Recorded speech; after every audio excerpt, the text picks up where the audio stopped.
the conspiracy theorists are going to be like, see, this proves that they tried to fake it. It's real, but yeah. It's not, though. Stanley Kubrick, let's go. Yeah, I thought we could avoid maybe. I knew we were going to be able to avoid Kubrick on this one here.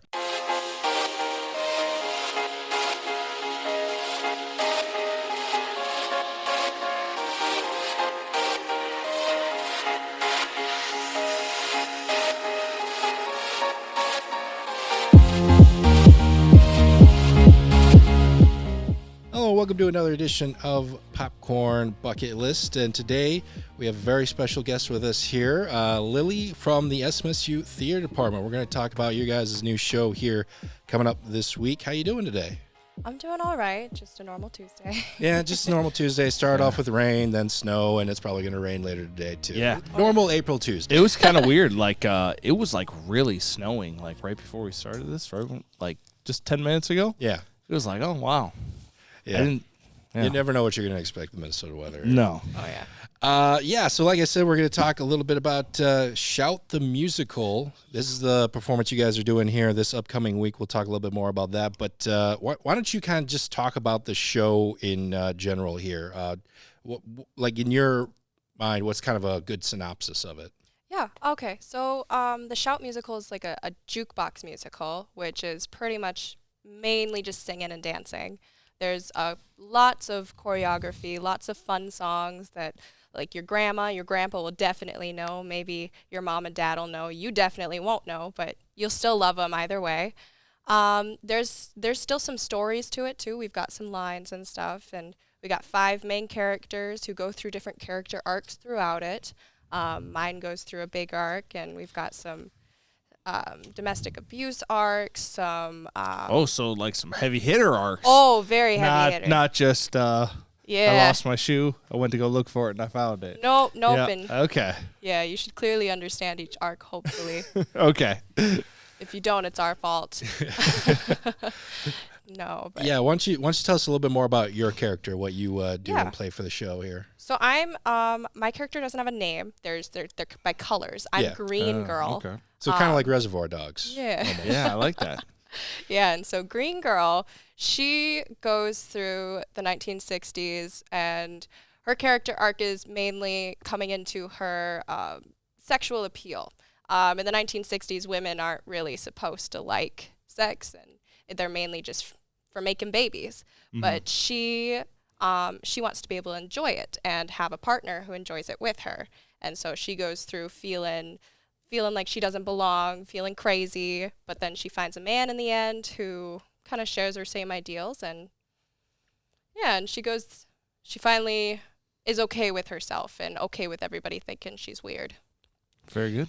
Now, you mentioned this being a musical and everything, talking about like 60s music. Is this original songs in the musical, or is it going to be like some that some people will? I think you mentioned there's going to be a few that people will recognize. Are there a few original ones as well? Yeah, I think there's a few original ones. I'm trying to remember because most of them are like boots are made for walking, preacher's son kind of stuff. Yeah. Yeah. And towards the end, we sing like downtown and shout. And so I think they're like non-original to the musical, but they're placed in a way where they fit with the storyline. Yeah. And we make them ours. Cool. Yeah, that makes sense. Yeah.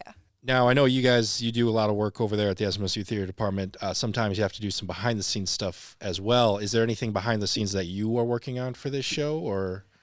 Me personally, no. Okay. I'm super busy, but I know that there are some characters, like Red Girl, Julia. She helped paint the stage.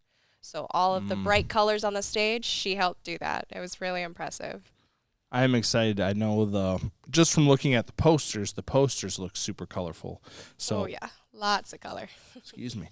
I think it'll be sweet to see on stage. I like when things are really colorful and like poppy. I like that. Me too. Visually catching, eye catching. Yep. Yes.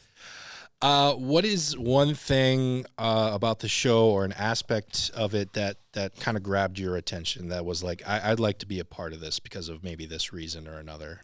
I think the main thing that caught it was the fact that I've never done a jukebox musical. And so I love singing, not so good at dancing, but I'm learning. But I do love the singing portion, and I just love creating a story through song. And so that really caught my eye. Awesome. Yeah, I'm a super big fan of musicals, despite some people saying that I don't. For some reason, that became a thing. No, I love. That's why he's got his Wicked shirt. Yeah, on. Yeah, Shirt. I had to buy the Wicked shirt to like prove like Yeah. I'm a fan of musicals. I don't know where that rumor got started, but I'm super looking forward to this because I'm not as familiar with 60s music, but I do love the classics. I love 70s. I love a little bit of 60s as well, so I'm definitely looking forward to that. The show times, and correct me if I'm wrong here. I got them listed here, so stop me if I say a wrong time or date here. Thursday, April 10th, that's your guys' opening night at 7:30 p.m. You'll have a performance also 7:30 on Friday night. Saturday, you guys are doing double duty, 2 shows that day. One at 2 p.m. and one at 7:30 p.m. And then Sunday, last performance will be 2 p.m. that April 13th. Have you ever done a show where you had to do 2 in one day before? Yes, I have, and it is extremely exhausting. Yeah, because you get to that finish line of that first one, and most of the time it's like, okay, we can take a breath. Whew, It's like we're done. but it's like you get done with the marathon. It's like, okay, back into the next one here. We can't slow down. But the energy's always highest on a double show day. So That's good. Yeah. That's a good. So what you're saying is people should maybe try and get early tickets to that. Saturday will be a good Saturday day. 7:30 one. That's Yep. gonna be the good one. All right. So yeah, definitely looking forward to that. Again, over at the SMSU Theater here on the campus of Southwest Minnesota State University. Correct me if I'm wrong. Students with a valid ID get in for free, yes. I believe. Awesome. Cool. Anything I missed or any final thoughts you'd like for people to know about this show? Yeah, I just wanted to say that there's going to be audience participation in the show, Oh, especially very towards good. the end. You so guys do that a lot, and I think you Oh, do yeah. that very well, actually. Yes, So that's so something to look forward to. bring your A game. All right, so yeah, we're talking about Shout here, a musical kind of set throughout the 60s. So that's going to be today's opening spotlight. Let's get into the movie talk here. Talking about movies representing the swinging 60s here. And doesn't necessarily have to be premiered in the 60s, just anything that kind of took place during that time. And as I was kind of looking through it here, there was kind of a wide range of approaches I was thinking of going for this one here. There are a lot of ways to represent the 60s, I think. So I'm curious what some of our picks are going to be for this one here. So let's just get into it. A quick roundtable discussion here. Lily, do you want to kick us off here? What was one of the first movies you thought of to represent the 60s? Yeah, I was looking up movies. I had to do some research before this, but I found The Magnificent Seven. Now, I've known that movie since I was a little girl. It's amazing. I always fall in love with every character, and there's one character, I can't remember his name, that's just, I have a big crush on him, but it's filled with so much action and comedy, and I didn't realize it was set in the 60s, but I guess it is, and it's just such a fun movie to watch. I love it. There you go. Ryan, what's one of the first ones you thought of here? So one of the very first ones I thought of that I'm putting as my number 4, X-Men First Class. Oh, I almost thought about doing that one. Yeah. I can't believe I didn't. Always been a big X-Men fan, and especially like the JFK assassination and kind of that whole government conspiracy angle from it is always fun. I enjoy that. And yeah, X-Men, they're great. They're a good movie franchise, so I like that. Oh, yeah. Yeah, you can definitely kind of think about we talked about before how 60s is very colorful. That was also a very big time for espionage. Yes. You couldn't have been too, it was very polar opposite there. But I'm going to focus a little bit more on the colorful aspect for my first one here. It's kind of 2 movies I'm putting together here, like the first 2 Austin Powers movies. Because the beginning of the first one takes place in that early 60s, and then obviously time travels forward, but then that second one, he kind of goes back a little bit as well. So more so the second one, even though that's my least favorite out of the 3, believe it or not, which I think is a hot take for some reason. I don't know. Love that one. I know. Yeah. I don't know why. Just that one just never worked for me. But that second one does a very good job of kind of putting you back in that vibe. The fun, free love, colorful. Is that the one with Tom Cruise in it? No, that's the third one. Is that the third one? That's the third one. Which I think that's the only one that doesn't take place in the 60s. They go back to the 70s, so pretty close. Yeah, close enough. Yeah, close enough. You kind of round it Yeah. up there. So, yeah, I guess essentially I'm going Austin Powers 2 more specifically, but the opening sequence to the first Austin Powers included in that. All right. Very good. Let's keep things going here. Ryan, do you got another one you want to talk about? A little bit more of a serious tone. Green Book. It has my guy Marshala Ali and the one, the only, Viggo Mortensen from Lord of the Rings.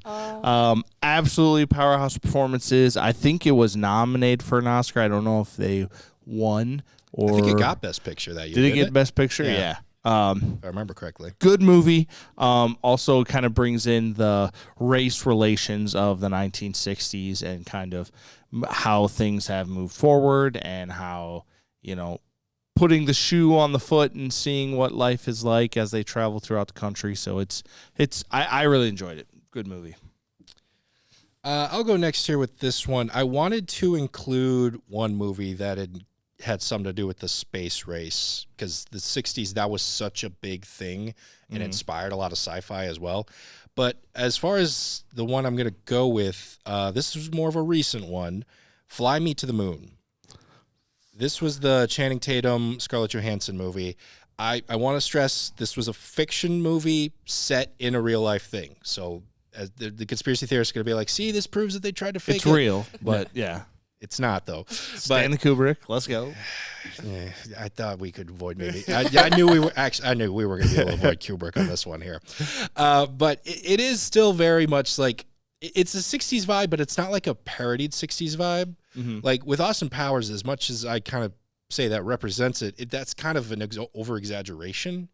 Whereas with Fly Me to the Moon, it was just set in that time period. So you see the clothing styles, you see kind of the music, you see the goal of the space race and all that sort of stuff. So a little bit more of a recent one, but I think kind of ties into the space race, which was obviously such a big deal back in that time. So, but what about you, Lily? What do you got for your next suggestion here? Another one that I know really well, Planet of the Apes. That one was set in 1968. That one's really, really good. Yep. I love it. I haven't watched it in forever, but I can still remember almost everything about it. And it's just so cool to think of like how like there is maybe a chance that something could take over planet Earth and that we need to be careful. It's kind of funny to think about and how the zoos can turn against us and stuff, Yeah, well, you got lions, you got tigers, you got gorillas, you got all kinds of stuff that if it all got out, like wasn't it earlier this year there was a truck full of monkeys that spilled, wasn't that? There's like a couple of instances like that, I'm pretty sure. There was like 15 monkeys like running around somewhere. There it is, right there. Yeah. It's starting. Yeah. No, I love that pick because it was an early sci-fi movie, but it was also a very early cautionary tale movie, which I feel like we've been getting more and more of, but we've been listening to them less and less. Mm-hmm. Like, I feel like the Hunger Games was kind of like this too. It was like, oh, that's kind of crazy. I feel like we're getting closer and closer to that than I'd like to be. Yeah. Yep. And it's not like we're super close, but again, we're closer than I'd like to be, which is close at all. But like you said, like there was that moment of, okay, what if all of a sudden we weren't the dominant species on the planet, which I think is one of the scariest concepts. and even though the other movies after that wasn't as good, that first movie was still strong enough to spawn so many sequels and these spin-offs that we still see today. Years and years, 60 years later. Yeah. We're still seeing Jurassic Park movies, even though none of them have been great. But that first one was good, and we're probably going to still see them in Planet of the Apes movies too. That's true. Yeah, I really like that one. For my third one here, I'm debating in between a couple. You know what? Actually, I feel like we got to mention. Were any of you going to mention a specific James Bond one at all? No. Okay. I know I kind of already did Austin Powers, so I was going to count that, but I feel like we have to actually do like a legit James Bond one here. So I'm going to say Dr. No, just because that was the first one, and we talked earlier with the first few picks, 60s was kind of fun. There was a lot of espionage. James Bond, I think, was the perfect marriage of those two concepts.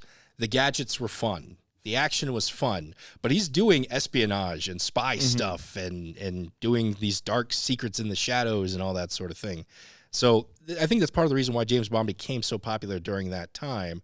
It's because it could kind of play both sides of the fence there almost. So I feel like if you want a little bit of fun, but also like real stuff that was going on back then, which is kind of crazy to think about, but it was a time of espionage back in the 60s. So I'm going to go Dr. No as my last pick here, but I like it.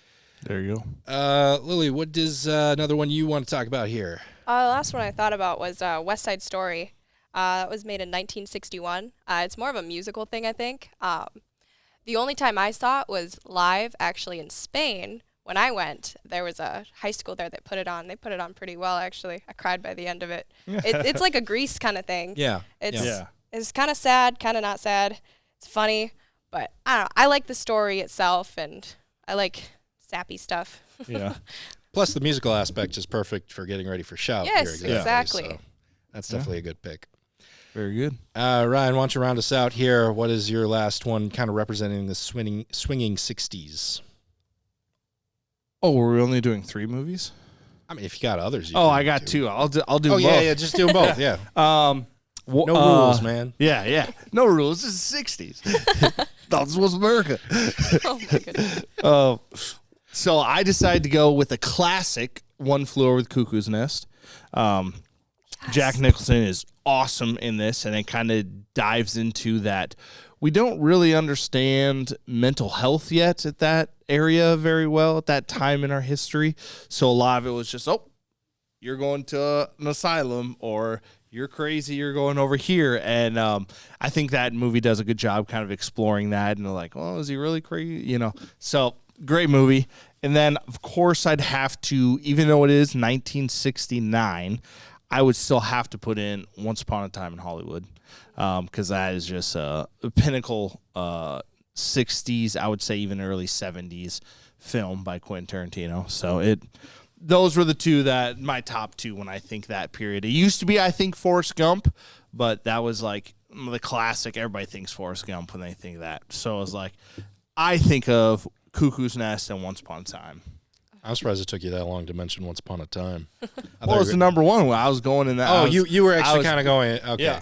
I don't know. I was just kind of going off whatever first one I thought of, really. But yeah. I just figured you were going to come out of the gates. No. I thought you were going to use it for all 3 of your picks, to be completely honest. I could have, but... Especially if Quentin Tarantino, re-edits it or something like he said he was going to do. Yeah. Didn't he say he was going to make it into a miniseries?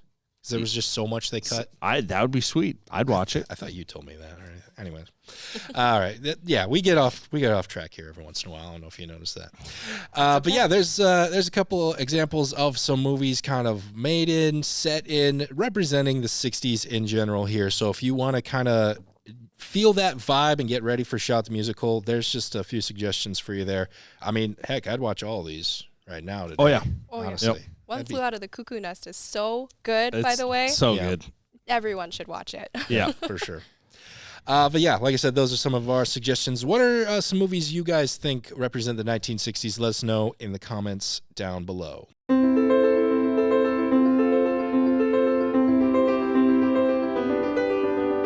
This is the hottest take I've ever heard in my entire life. The 4 people we've talked to. What? No! This is rigged! I don't know how much of this you're going to see. For context, it's been about 2.5 hours. Yes! Yes! Vindication! Aladdin versus Lion King. I can't do this.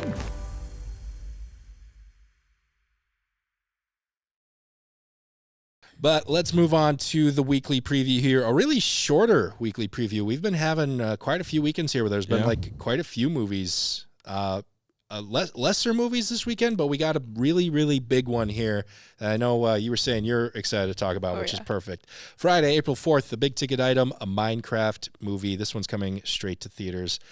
I'll cards on the table here. I've never played Minecraft. I've never really done anything with it. It's because you're so old, Nick. Fine, whatever. Sure. So I'm going to leave it more to you guys on this one here to talk about this movie here.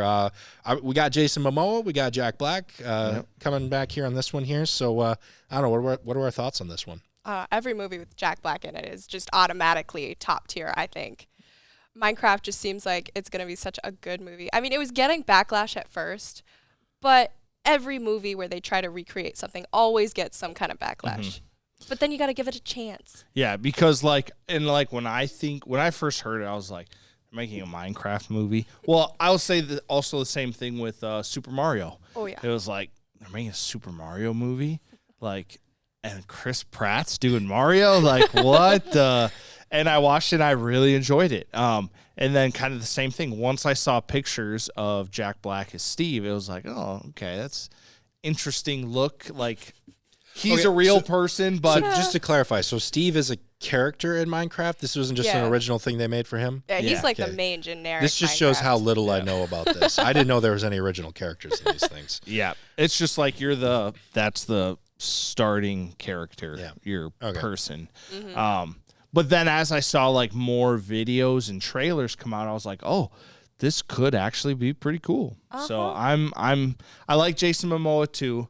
I don't know much about Minecraft lore or any of that stuff. I know my son has played it, and I will say I did like enter a short Minecraft session for about a week when I lived out in California. My roommate, they were big Minecrafters, and I tried playing, and I'm like, don't get this.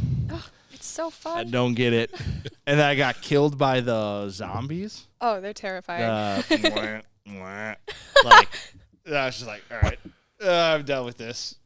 I will give the franchise one thing. It is very unique in its stylings. Like Yes. those little monster zombie things, like once you see those, even if you haven't played Minecraft like I have, you immediately like, oh, that's a Minecraft character or villain or everything. Yeah. So I do find it interesting how they always kind of started with like a very like 8-bit graphic kind of feel and is just kind of committed to that. Just stay with it. Like I gotta give them respect for that.